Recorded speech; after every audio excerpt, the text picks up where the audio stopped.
Section 6 subsection 2 में हमने HUF के बारे में पढ़ा और हमने साथ में ये भी पढ़ा कि इंडिविजुअल एचयूएफ के अलावा बाकी सब पर्सन या तो क्या होते हैं, रेजिडेंट या नॉन रेजिडेंट। उन सब में ऑर्डिनरी नॉट ऑर्डिनरी हम नहीं देखते।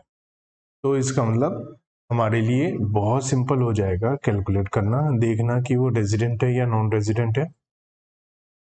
और ज़्यादातर सबके लिए हमें यही देखना है कि अगर वो इंडिया में थोड़ा सा भी काम कर रहे हैं तो रेजिडेंट, अदरवाइज नॉन रेजिडेंट। बस कंपनी के लिए थोड़ा सा डिफरेंट हो जाएगा। तो residential status of partnership firm, AOP, BOI resident कब होंगे? जब इनका इंडिया में थोड़ा सा भी काम है। Same as HUF, residential status resident है या नहीं देखने के लिए। एचयूएफ में भी कह रहा था कि इंडिया में कंट्रोल हो रहा है बिजनेस थोड़ा सा फुली या पार्शली, तो वो रेजिडेंट है। नॉन रेजिडेंट कब होंगे? जब सारा का सारा काम इंडिया के बाहर होगा। स्पेशल पॉइंट है control and management refer to the decision taking. तो जो फर्म एओपी बीओआई के लिए डिसीजन लेते हैं वो पार्टनर मेंबर हैं, तो उनके लिए देखना पड़ेगा। अगर वो इंडिया में मीटिंग होती है उनकी कोई डिसीजन लेने के लिए, तो इसका मतलब वो इंडिया में से कंट्रोल होता है और वो रेजिडेंट हो जाएंगे।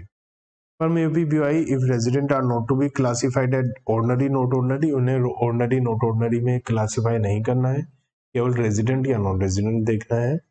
The reason seems to be that control is not in the hand of one person like individual and HUF. Individual HUF में एक इंसान के हाथ में कंट्रोल होता है, तो उसके हिसाब से हम देख सकते हैं, एडिशनल कंडीशन अप्लाई कर सकते हैं। यहाँ पार्टनर 2-3 है, एक इंडिया में रहता है एक बाहर रहता है, तो कैसे पता लगाओगे कि वो एडिशनल कंडीशन किस पे लगानी है? तो इसलिए हम इसको नहीं लेते हैं। एग्जाम्पल है मैसर जय भारत है, एक पार्टनरशिप फर्म है, 5 पार्टनर है और फर्म के का मेन बिजनेस है टिम्बर का। कुछ इंडिया के अंदर ली जाती है, कुछ इंपोर्ट होती है इंग्लैंड से। To govern the business of firm, partner meeting India में भी करते हैं, इंग्लैंड में करते हैं। In this case firm will be resident, क्योंकि इंडिया में भी डिसीजन होते हैं इनके, कुछ कंट्रोल इंडिया में है, तो इसका मतलब वो रेजिडेंट है। रेजिडेंट है तो बात खत्म, ये देखना नहीं है कि वो ऑर्डिनरी रेजिडेंट है या नॉट ऑर्डिनरी रेजिडेंट है। सेक्शन 6 सबसेक्शन 3 में हम बात करते हैं रेजिडेंशियल स्टेटस ऑफ कंपनी। थोड़ा सा डिफरेंट है, थोड़ा सा कि रेजिडेंट कब होगी?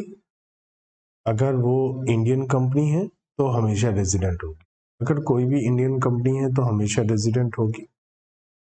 यहाँ पर भी हमें ये नहीं देखना ऑर्डिनरी या नॉट ऑर्डिनरी है, क्योंकि डायरेक्टर्स होते हैं, डायरेक्टर बहुत ज्यादा हो सकते हैं, तो कौन से डायरेक्टर पे एडिशनल कंडीशन लगाओगे आप? तो कोई भी इंडियन कंपनी है तो हमेशा ही वो क्या होगा, हमेशा रेजिडेंट होगी। और अगर फॉरेन कंपनी है और जिसका इफेक्टिव मैनेजमेंट इंडिया में, अगर 100% काम इंडिया से करती है, अगर foreign company, place of effective management POEM, place of effective management, अगर वो इंडिया में है, मतलब हमेशा 100% कंट्रोल इंडिया से है फॉरेन कंपनी का, तो उसे भी हम रेजिडेंट मान लेंगे। For the purpose of this clause, place of effective management means a place where key management and commercial decision for the business is taken of an entity as a whole, और तो वो हम मान लेंगे। Non resident कौन हो जाएगा? Indian company तो कभी भी नॉन रेजिडेंट हो ही नहीं सकती, तो फॉरेन कंपनी होगी अगर उनका POEM थोड़ा सा इंडिया में होता है, थोड़ा बाहर होता है। तो फॉरेन कंपनी जिसका इंडिया में डिसीजन मेकिंग कुछ है ही नहीं, तो वो क्या हो जाएगी? Non resident. क्वेश्चन देखते हैं 14, इससे आपको और ज्यादा क्लियर हो जाएगा। रिलायंस लिमिटेड है, उनकी कंपनी इनकॉर्पोरेटेड इन इंडिया है, रेजिडेंट। इंडिया में रजिस्टर्ड है तो रेजिडेंट है, बात खत्म हो गई, हमेशा रेजिडेंट होगी चाहे कुछ भी हो जाए, ठीक है। चाहे वो सारा काम बाहर करें तो भी वो क्या होगी? इंडिया में रेजिडेंट होगी। डी कंपनी है इनकॉर्पोरेटेड इन दिल्ली, रेजिडेंट, बात खत्म हो गई, क्योंकि आगे का काम कुछ भी होगा कोई फर्क नहीं पड़ता है, हमेशा वो रेजिडेंट होंगी। इसके अलावा सेक्शन 6 सबसेक्शन 4 कहता है कि residential status of any other person इसके अलावा जैसे आर्टिफिशियल जुडिशियल पर्सन या और कोई भी हो, तो हमें यही देखना है इंडिया में पार्शली या फुल्ली काम होता है तो रेजिडेंट, अदरवाइज नॉन रेजिडेंट। ठीक है। Same residential status for every income, अगर कोई किसी ईयर में रेजिडेंट है तो हर इनकम के लिए रेजिडेंट है, हर इनकम के लिए ऑर्डिनरी है, हर इनकम के लिए नॉट ऑर्डिनरी है, हर इनकम के लिए नॉन रेजिडेंट है। मतलब आपको एक तो ये पता लगा लिया वो इस साल के लिए क्या है, फिर हर इनकम के लिए वही माना जाएगा। दूसरी बात कि हर साल के लिए अलग अलग रेजिडेंशियल स्टेटस निकालना पड़ेगा। इस साल के लिए अगर हमारा रेजिडेंट है तो अगले साल वो नॉन रेजिडेंट भी हो सकता है। तो each year is a separate year, तो हर साल का हिसाब अलग लगाना पड़ेगा।